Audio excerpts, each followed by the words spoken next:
What up? Welcome back to the channel. I'm MoedotJ and we are locked in. This is the season finale of Euphoria. And you remember last week we seen them going through Lexi's play. Now everything started off good, but everyone had their own interpretation of what was going on and they had their feelings involved. We also seen Nate storm out and he broke up with Cassie. And you know she was at that window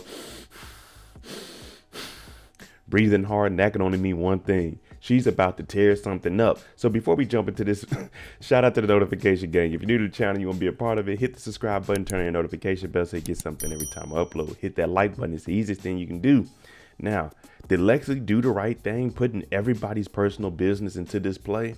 Well, she wanted to have a great play, and it looks like it's been going good. So let's jump into this finale and see what exactly is going to happen. This is episode 8 of Euphoria. Our boy Fez was supposed to be going to the play that Lexi is throwing, but Faye's boyfriend, he actually came over, and you remember he sat down and he put his phone on the table and he started talking to Faye, and Ashtray is watching. Well, before Fez leaves, he mentions, hey, I gotta talk to you. The police found Mouse's body. Now you remember Ashtray is the one that killed Mouse, and he also hit this man in the nose. What he's trying to do is get our boy Fez to start talking about this murder.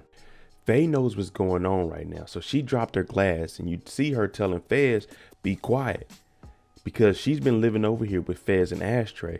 So the guy is trying to get them to confess to a murder on the telephone. It's a recording. Faye is covering it all up, and she's saying, you remember Elordi did all that, you know, the plug, the connect. She's saying that's who killed Mouse, because she doesn't want Fez to say anything and be on this little wiretap that they had. Now he's sitting there talking about, what are you saying? I never told you that. Because he's trying to set up Fez and Ashtray. Out of nowhere, Ashtray hops up and stabs this man in the neck with that knife he was holding.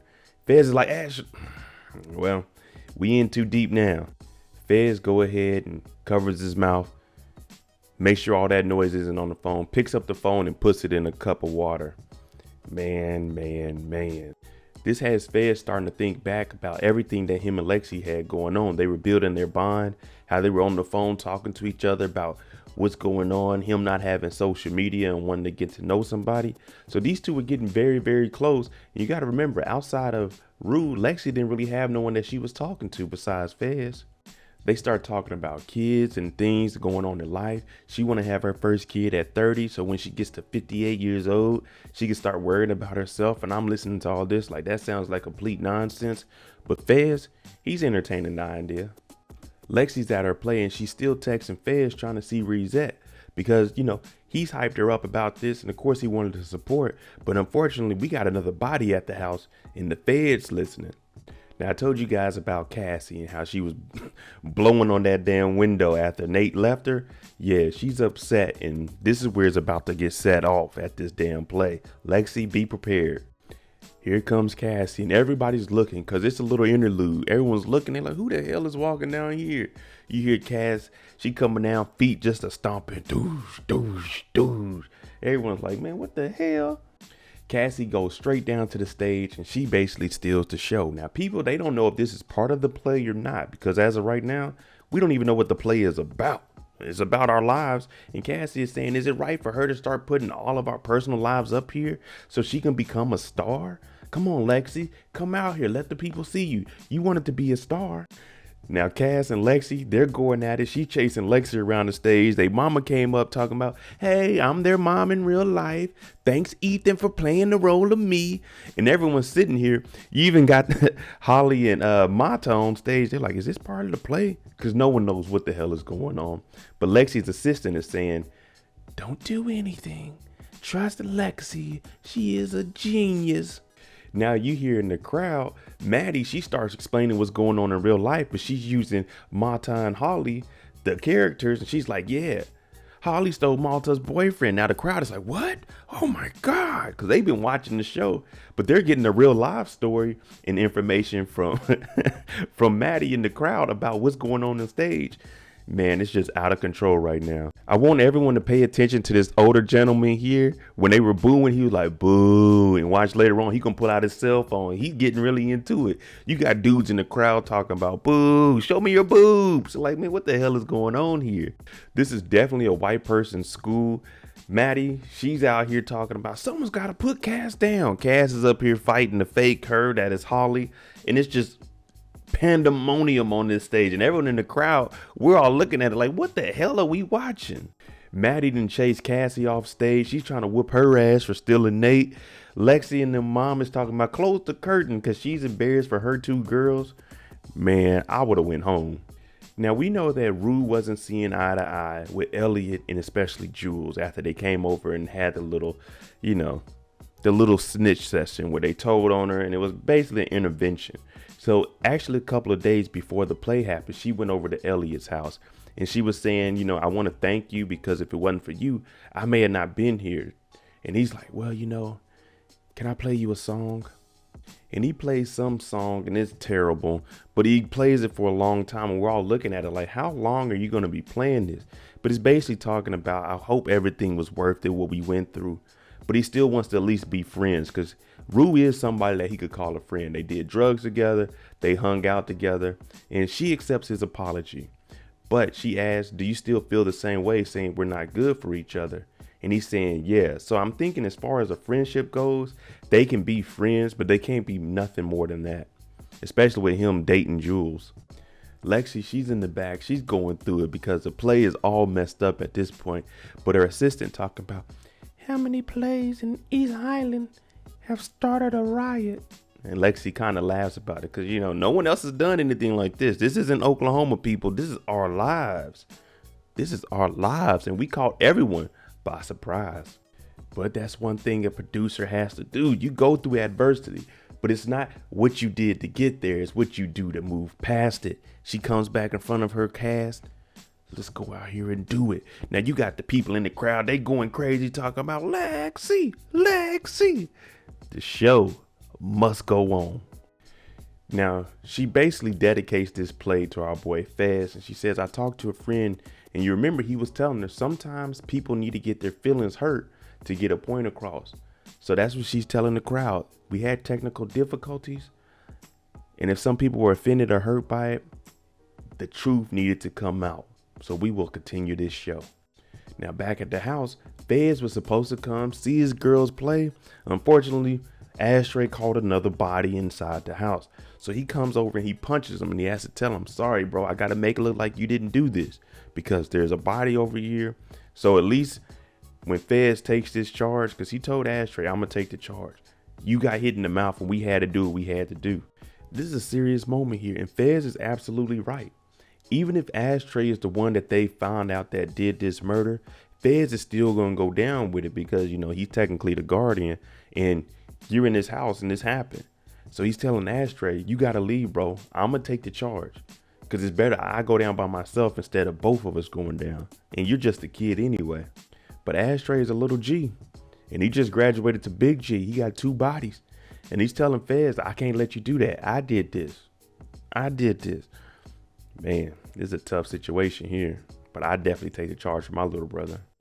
This is why I gave Euphoria a 10 out of 10, because this build up here and what these 2 brothers got going on, Fez is telling them, I did this.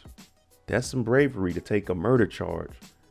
But instead of going into the bathroom to wash his hand, Ashtray goes to the dryer and he pulls out ammunition. He's starting to get guns. He's shooting his way up out this thing. Man, Ashtray. I ain't expect you to be this bold, my brother, but let's get it. Faye goes into the room to look at the computer to see what the cameras got. And you see the police, they slowly start lifting them up so they can't see when people are coming. And now she can hear them outside. They starting to mount up. They getting ready to kick this door down. Ashtray starts putting guns in the bathtub because that's the most sturdiest place you have. Now, of course, them shots gonna come through there eventually. But you hear Fez saying, Ash, we not doing this. Give me the guns, bro. You gonna get yourself killed doing this. Fez is trying his best to get Ashtray out of there, but they hear something. Fez turns around, and Ashtray is deadly with that shotgun, how he did Cal's head. He went ahead and hit Fez one good time, back out, knocked him down, locked the bathroom door. While this is going on, we got Nate loading up a revolver. He's speeding, drinking, and driving. Fez is trying to get in the bathroom to get his little brother Ash out of there. Faye hears the police right outside the door. Man, oh man. Ash in the tub, he loaded up. He ready for war. Fez trying to get his little bro out of there. Man, it's about to go down, people. Nate pulls up to where his father is. You know, he hasn't been living in the house ever since he pulled his, you know what I'm saying, his thing out and peed all over the floor, called the whole family out. Well, he's been gone. And this is where Nate just pulled up. Now, Kyle, he's in here. He's having the time of his life. He got, I don't even know what you would call him in here, but he got some guys in here. He got some girls in here, more guys than girls. And Nate's like, yeah, this is my father, y'all. Yeah, but he's on some other stuff. And Nate starts breaking down everything. He said, we got a lot in common. We both get off by hurting other people. Now, Kyle, he's like, man, let's just talk about this somewhere else. He's like, nah, let's do it down here. Nate pouring up some drink. Everyone's looking. And then he starts talking about, I had dreams of my dad messing with me. And everyone's like, maybe we shouldn't be here for this conversation. This sounds like a father-son thing. I told you, everyone else heard this conversation like, oh, wait, yo, whoa, what do you two got going on here? We already know how nasty and disgusting and Kyle is. But Nate, you thinking the same way as your father? They're like, party over. They went from being gay to straight quickly. They seen that Nate had that revolver. They said, yeah. Kyle, we're going to go ahead and head on out. Nate tells his father, I just want revenge. Now he's trying to apologize and say I messed up. Well, it turns out all of the DVDs Nate has put on a thumb drive. Damn, Kyle, it's over with, brother. And he got the sheriff right outside, too. They brought in 3 officers to bring down Kyle because there ain't no telling what he'd do. He might try to fight you off. But Kyle is going down. Nate turned in his father. Back at Fez's house, the Fez done kicked in. They done threw a flashbang, ashes in the bathtub, loading that thing up. Man. No one expected this. Let me be honest. I didn't expect Ash to be like this. But damn, I'm glad they put this in the show. Fez is in the hallway talking about don't shoot, because he got the knife in his hand, but he's trying to protect his brother Ash. Now you look at Ash, he in here, he got a fresh bar of soap right there. He got the gun loaded up, pointed at the door. Man, it's about to get ugly. Some cops come in from the other door. They accidentally drop a flashbang. Ash hears that and he gets the busting. I'm talking about all the way through the door. Ping, ping, ping. Fez gets hit in the side and the cops start letting off and he's shooting back at him. We got us an all-out war. Fez is on the ground. They shooting through the door. Ash is in the bathtub shooting back. Man, this is a crazy ass scene. Now you can hear Fez on the ground. He crying for Ash. Doors all shot up. Man. Ash he's a big G now. He graduated.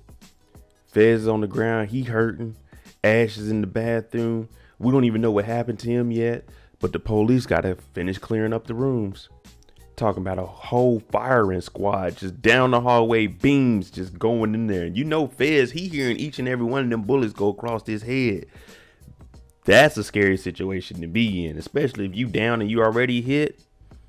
When they open up the bathroom door, they see Ash laying there. But if you're looking closely, you don't see any bullet wounds or nothing. But he's looking there and the cop is like, he's down, y'all. He's dead. But Ash was just playing possum on there. He hopped up with that shotgun. Blow! Knocked him up off his damn feet. I'm talking about, get that shit, Ash. And he's looking at it like, damn. I ain't know it hit like that. At this point, it's unfortunate, but there's no coming back from this. And they put that beam on Ash's head and they take off his block.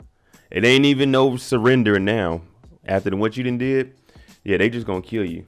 Because I don't know if they got body cams on this will look bad, but at the same time, you just shot an officer for no reason. Well, RIP to Ashtray.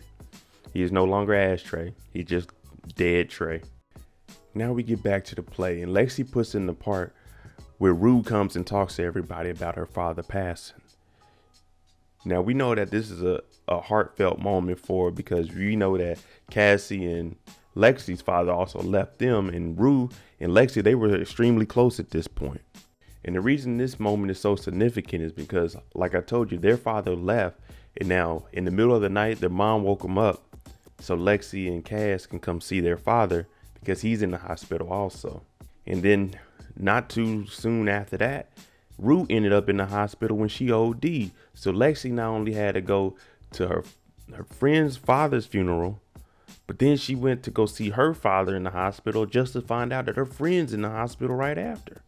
Back at Fez's house, They lifting his body up out of there. Now you remember he had a card from Lexi.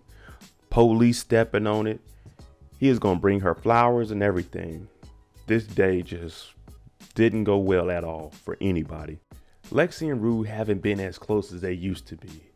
But after seeing the play and noticing that Lexi is really like a sister to her, she calls her and lets her know that the play was beautiful. That's because it was heartfelt and she understood exactly what was going on in those moments because Lexi actually supported her. Now Lexi is saying, you're probably the only one that thought it was a good play. Even though Fez would have thought it was, well, we don't know what happened to him. We know he got shot and he got wheeled off, but the play didn't really go as expected. Now, even in the play, they had a reenactment of when they went to Rue's house to support her and she had gave her speech about her father. Now, they're all sitting outside and they're just talking about school. Of course, their mom comes out and she's like, let me get a picture of you girls. But this is like a sisterhood here. I don't know where they all went their own different paths, but that's what happens in life. But being able to reach back and touch in on a moment that was very, how could I put it, special to you, that's always something you're going to keep in your heart. Lexi and Rue, they have a heart to heart and she's telling Lexi, you've been through a lot and you actually one of the people that know how to handle that. Now you see that these two, they go back with each other. You know, Rue was the first person to tell Lexi that being the uncool person is actually pretty cool. So them two having that understanding and actually bringing their bond back together, that's what we all want to see. And at the end of the play, everyone is cheering and shouting because Lexi actually put together a pretty good damn play. Even though her sister got whooped on in the middle of it, it was still a pretty good play. Cass, Kat, Maddy, they're all in the bathroom. And even the girl that be hitting the vape, they're in here. And this is after the fight. After Maddy put Cass's head against the wall, she got a Coca-Cola can and putting it on a little bitty tiny cut on her foot. You hear Cass say, you know what's funny? Nate broke up with me right before this was over with. And Maddy told her, you know what? It only gets worse from here because this is just the beginning. We know how Nate is.